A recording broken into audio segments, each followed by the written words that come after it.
Do you believe the allegation that's been put out there by Tara Reid against Biden?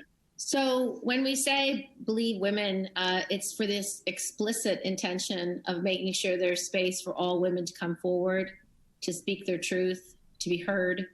And in this allegation, that is what Tara Reid has done. She has come forward, she has spoken, and they've done an investigation in several outlets. Those investigations, Vice President Biden has called for himself.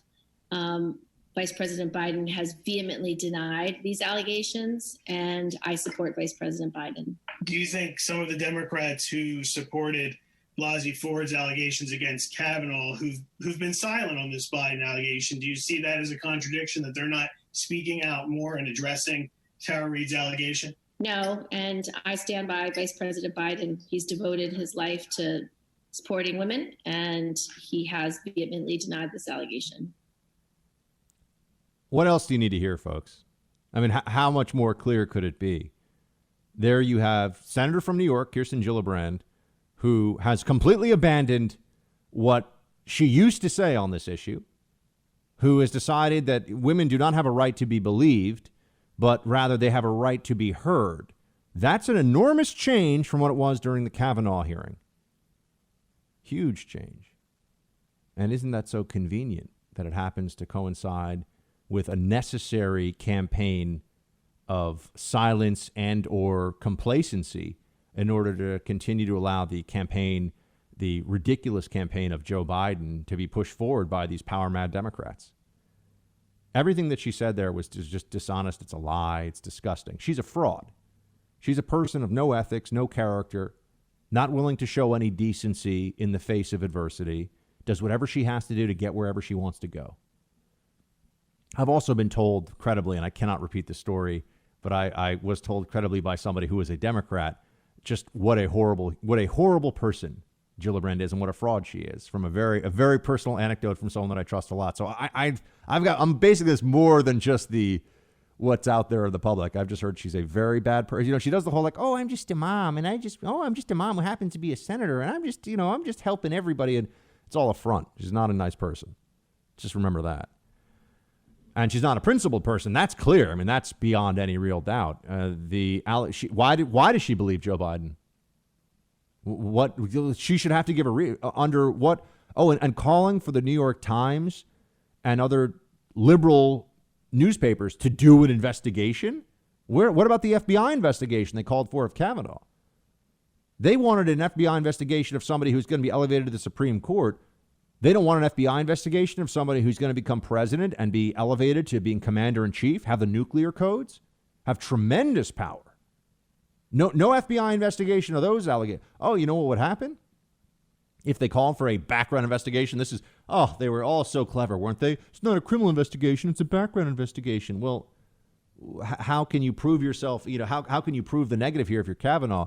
Problem with calling for a background investigation of Biden on this would be the FBI could go around. They already have names of people to talk to. They already have some contemporaneous corroboration. It's going to look bad for Biden. And remember, he's also a guy who sniffs women's heads, grabs them, gropes them, and it's just weird, doesn't understand boundaries. I've said this before. It has been written it was written in a book about Biden, and I was told it personally by someone in the Secret Service that it was true, that Biden used to love to, strip completely. Old, gross, wrinkly Biden would strip down out of his clothing naked and go swimming in front of female Secret Service detailees. Does that anybody think if that were your wife or your daughter, would you be okay with that? Who's assigned to protect this buffoon, a total buffoon. And really, if he hadn't just been in the game forever, gotten very lucky, the guy's a loser. I know he was vice president. I don't care. Dan Quayle was vice president. All the liberals ever did was make fun of him and say how terrible he was, right? Vice president. Look, Cheney was like the Dark Lord. He was the Sith. He's evil. Joe Biden's a deeply unimpressive guy. And he also has this history of behaving poorly in front of and around women. And Gillibrand, I stand with Joe Biden. You can just hear the power that she wants. She's just, whatever she has to say here. This was the woman who, through her Senate colleague Al Franken under the bus because he had the video taken of him groping the woman, or not the video, the photo of him groping over her body armor. But, it wasn't funny and it was creepy. But, she said and then someone else said that he tried to kiss her or something. And she was the one, you'll remember, who said he's got to go. And he had to step down from the Senate. He's got to go, but Bill Clinton could be president for 8 years, but Al Franken had to go. And I think Al Franken's disgraceful. But it's amazing how the principle here shifts depending on the needs that any particular Democrat has in the moment. The allegation against Joe Biden from Tara Reid is entirely credible, and the libs don't know what to do about it. Because they know what they're going to do, in that they're going to make this go away and they're going to soft pedal it, and they're going to just make sure that Joe Biden is a viable candidate for the presidency. Whatever that means, whatever they have to pretend is true that isn't true, they'll do it. Where are all the women's organizations? Think about that. Where's the National Organization of Women?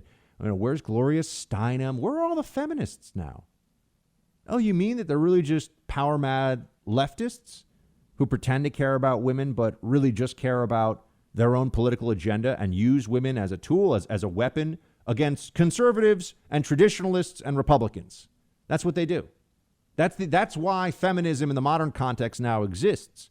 Otherwise, explain to me where the women's organizations are right now, backing up Tara Reid, supporting Tara Reid. Oh, you mean they're all silent? They're all gone. No one's surprised by this. Hey, Team Buck, thank you so much for watching The First on YouTube. If you like this video, please click that little thumbs up button so then it will log as liked. And also, if you want to see more great content from The First, please click subscribe.